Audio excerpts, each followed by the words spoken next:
এবং প্রত্যেকটা গাড়ি টার্মিনাল থেকে যাওয়ার আগে আমরা চেক করব তার ড্রাইভার আছে কিনা, কারণ কি হ্যাভি। আচ্ছা শোনেন, এই এখন তো সামনে ঈদ আসছে, এখন থাকবে যাত্রীদের অনেক প্রেশার, ঠিক না? এবং আপনাদেরও অনেক প্রেশার। আপনারা এই প্রেশার বাড়ায় ফেলবেন কি জন্যে? আরও দ্রুত গাড়ি চালাবেন, ঠিক আছে? আর এই বিশেষ করে আপনাদের এই নড়াইল এক্সপ্রেস এই প্রায় কিন্তু ঈদের আগে উল্টে যায়, সড়ক দুর্ঘটনায় পতিত হয়।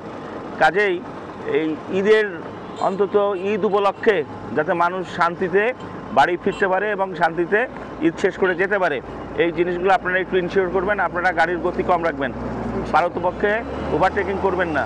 আর এই যে গত পরশু দিনও একটা আপনার এই নড়াইল এক্সপ্রেস মুখোমুখি, যাই হোক নড়াইল এক্সপ্রেস তো স্টার হোক আর যেটা হোক, নড়াইল এক্সপ্রেসেরই তো ব্যানার।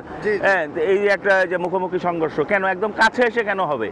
হ্যাঁ, এটা হলেও না লং রুটে হতে পারে, কিন্তু একদম যেখানে গাড়ির রাস্তা খুবই সরু, মানে সরু রাস্তা, সেইখানে তো সড়ক দুর্ঘটনা হওয়ার পরিমাণ কম, কারণ সেখানে আপনার গাড়ির গতি থাকবে কম। আর আমাদের এই রোডে কিন্তু গাড়ির গতি হচ্ছে 40-এর উপরে কখনোই গাড়ি চালাবেন না। এবং আপনার জীবনও জড়িত, এবং আপনার সাথে 50 জন লোকের জীবন জড়িত, ঠিক আছে?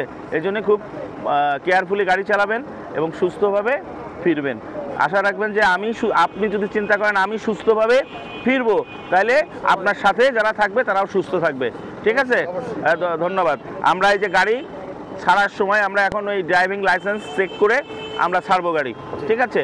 যাদের ড্রাইভিং লাইসেন্স নাই আমরা তাদেরকে এই যাত্রী বহন করতে দিব না। এবং প্রত্যেকটা গাড়ি টার্মিনাল থেকে যাওয়ার আগে আমরা চেক করব তার ড্রাইভার আছে কিনা, কারণ হেল্পারের কাছে আপনারা গাড়ি দিবেন না, ঠিক আছে?